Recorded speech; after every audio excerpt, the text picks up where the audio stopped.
नमस्कार। ज्योतिष तत्व चैनल में आप सभी का स्वागत है। आज का वीडियो बेहद रोचक होने वाला है। यह विषय इतना महत्वपूर्ण है कि जिसके बारे में हम सभी जानना चाहते हैं। हम सभी जानना चाहते हैं कि हम जीवन में धन कैसे कमाएंगे, धन कहाँ से आएगा। तो चलिए वीडियो को शुरू करते हैं और ज्योतिष तत्व की यात्रा में आगे बढ़ते हैं। जन्म कुंडली में हम धन की स्थिति को जन्म कुंडली के दूसरे भाव से देखते हैं। यह पहला भाव है और यह दूसरा भाव है। यह मेष लग्न की कुंडली है, उसी के अनुसार सारे नंबर लिखे गए हैं। आपकी जन्म कुंडली किसी अन्य लग्न की हो सकती है, तब वहां नंबर दूसरा होगा। यहाँ कोई भी नंबर हो सकता है। यहाँ 2 नंबर लिखा है, जिससे यह पता चल रहा है कि यह वृष राशि का नंबर है। तो वृष राशि के स्वामी होते हैं शुक्र। तो धन भाव के स्वामी हुए शुक्र, धनेश हुए शुक्र। अब धन भाव के स्वामी किस भाव में जाकर बैठेंगे, इस पर धन की स्थिति निर्भर करती है। या धन भाव में कौन सा ग्रह बैठा है, इस पर भी निर्भर करती है। या धन भाव पे अन्य ग्रहों की दृष्टि पड़ रही है, तो क्रूर ग्रहों की दृष्टि पड़ रही है या शुभ ग्रहों की दृष्टि पड़ रही है, आदि बहुत सारी बातें हमें देखनी पड़ती।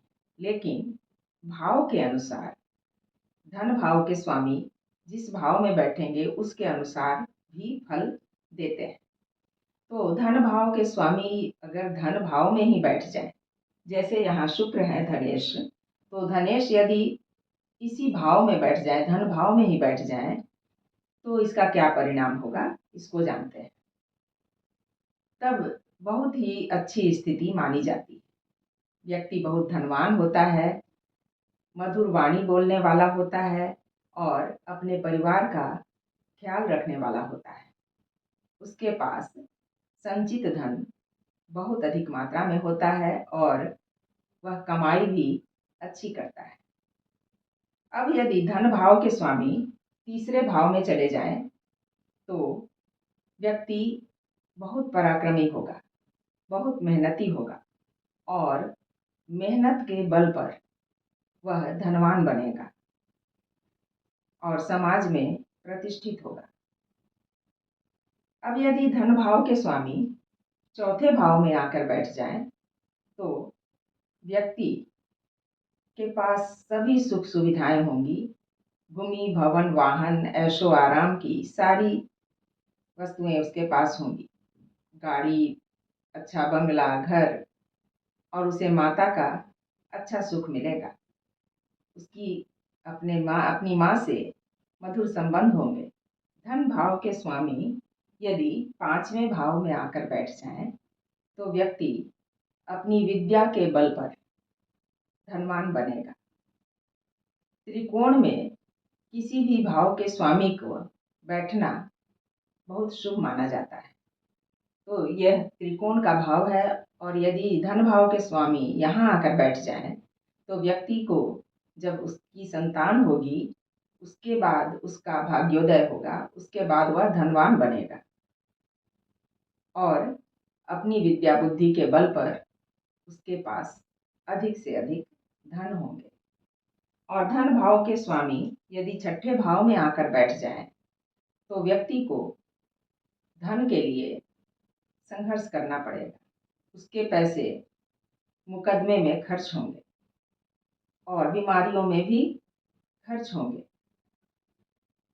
लेकिन यह भाव कंपटीशन का भी है, तो इसमें बहुत मेहनत के बाद व्यक्ति प्रतियोगिता परीक्षा में अच्छे रिजल्ट करेगा और उसको अच्छी नौकरी मिलेगी, लेकिन काफी संघर्ष के बाद।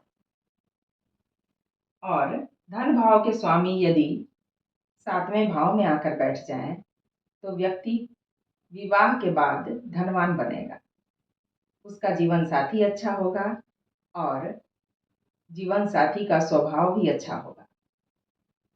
परिवार का ध्यान रखने वाला होगा, उसकी वाणी मधुर होगी।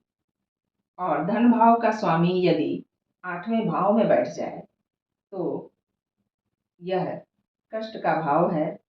तो यहाँ व्यक्ति को धन के लिए बहुत संघर्ष करना पड़ेगा और उसके पास जो भी धन आएगा वह खर्च हो जाएगा।